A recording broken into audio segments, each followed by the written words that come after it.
Hi, இன்றைக்கி என்ன பார்க்க போகிறோன்னா நம்ம ப்ரௌனி ரெசிபி தான் பார்க்க போகிறோம். என்னோடய பிஸ்னஸ்க்கு நான் யூஸ் பண்ணுறது டிப்ஸ் அண்ட் ட்ரிக்ஸோடு சொல்லியிருக்கேன். நீங்களும் செஞ்சு பாருங்கள், எப்படி இருக்குன்னு சொல்லுங்கள்.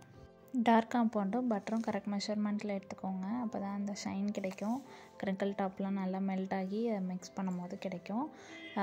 நான் இன்றைக்கி டபுள் பாய்லர் மெத்தட் தான் யூஸ் பண்ண போகிறேன். மைக்ரோவேவ் அவன்லேயும் வச்சு 10 செகண்ட்ஸ் இன்டர்வலில் பண்ணிக்கலாம். ஆனால் டபுள் பாய்லர் மெத்தடில் பண்ணும் போது பவுலில் வந்து அடியில் தண்ணி நல்லா பாயில்டு வாட்டராக வச்சுக்கோங்க. அந்த தண்ணி வந்து இந்த பவுல் டச் பண்ணக்கூடாது. அந்த ஹீட்டில் தான் அது இதாகணும். நல்லா மெல்ட் பண்ணிக்கோங்க. மெல்ட் பண்ணி ஆற வச்சுக்கோங்க. ஆற வச்சு தனியாக வச்சுக்கோங்க. இப்போ வாங்க நம்ம வந்து பேட்டர் மிக்ஸ் பண்ணலாம். 2 எக்கை எடுத்து நல்லா பீட் பண்ணிக்கோங்க. ஹேண்ட் பீட்டரை வச்சு கூட பீட் பண்ணிக்கோங்க. நான் வந்து இன்றைக்கி இதில் தான் மிக்ஸ் பண்ண போகிறேன்.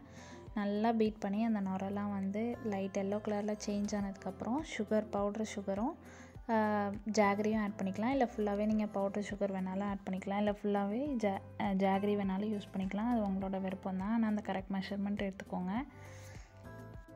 நல்லா பீட் பண்ணதுக்கப்புறம் நல்லா ஆறின அந்த மிக்சரை வந்து இது பண்ணிக்கோங்க. சூடாக மட்டும் ஊற்றிடாதீங்க, எக்கு வந்து இதாயிரும். நல்லா ஊற்றி மிக்ஸ் பண்ணி விட்டதுக்கப்புறம் நம்ம வந்து ட்ரை இன்க்ரீடியன்ட்ஸ் ஆட் பண்ணலாம். இந்த வீடியோ உங்களுக்கு பிடிச்சிருந்ததுன்னா சப்ஸ்கிரைப் பண்ணுங்கள். மைதாவும் கொக்கோ பவுடரும் எடுத்து நல்லா ஜலிச்சு மிக்ஸ் பண்ணிக்கோங்க. அது வந்து ரொம்ப திக்காகவும் இருக்கக்கூடாது, ரொம்ப தண்ணியாட்டமும் இருக்கக்கூடாது. கரெக்டாக போரிங் கன்சிஸ்டன்சியில் இருக்கணும். அப்போ தான் வந்து ப்ரௌனி சூப்பராக வரும், ஃபஜ்ஜியாக வரும். ரொம்ப கெட்டியாக இருந்துச்சுன்னா கேக்கி கன்சிஸ்டன்சிக்கு மாறிடும். அது மாதிரி வேணாம். இது மாதிரி நல்லா கொஞ்சம் போரிங் கன்சிஸ்டன்சிலே இருக்கட்டும். இது கரெக்டாக 500 கிராம் ப்ரௌனி கிடைக்கும். உங்களுக்கு வந்து நார்மலாக பேக் பண்ணி எடுத்திங்கன்னா நார்மல் ப்ரௌனி. இது மாதிரி மில்க் சாக்லேட் போட்டுக்கோங்க, இல்லை ஒயிட் சாக்லேட் போட்டுக்கோங்க. எது வேணாலும் உங்களோட டாப்பிங்ஸ் எது வேணாலும் நீங்கள் மாற்றிக்கலாம். பேஸ் இதுதான். நான் வந்து இன்றைக்கி மில்க் சாக்லேட் தான் போட்டிருக்கேன். உள்ளே வந்து நல்லா மெல்ட் ஆகி செம்மையாக கிடைக்கும். கரெக்ட் டெம்பரேச்சரில் பேக் பண்ணி எடுங்க. டெம்பரேச்சர் வந்து நான் மென்ஷன் பண்ணுறேன், அது மாதிரி கரெக்டாக எடுத்துக்கோங்க. இது மாதிரி நல்லா கிரிங்கிள் டாப்போடு இருக்கும். கட் பண்ணி எடுத்திங்கன்னா செம்ம சூப்பராக சாஃப்டாக ஃபஜ்ஜியாக இருக்கும் ப்ரௌனி. நீங்களும் செஞ்சு பார்த்து எப்படி இருக்குன்னு கமெண்ட் பண்ணுங்கள்.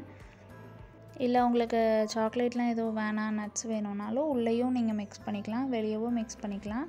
ஆனால் பேஸ் மட்டும் எதுவும் மெஷர்மெண்ட்ஸ் மாறாமல் பார்த்துக்கோங்க. இது வந்து ஒரு ஆர்டருக்காக தான் செஞ்சுருந்தேன். 500 கிராம் கேட்டிருந்தாங்க. எங்ககிட்ட double chocolate, triple chocolate, assorted, choco lava, fudgy, cakey எல்லா ப்ரௌனியும் அவைலபிளாக இருக்குது. நீங்களும் வேணால் ஆர்டர் பண்ணிக்கோங்க. தேங்க்ஸ் ஃபார் வாட்சிங்.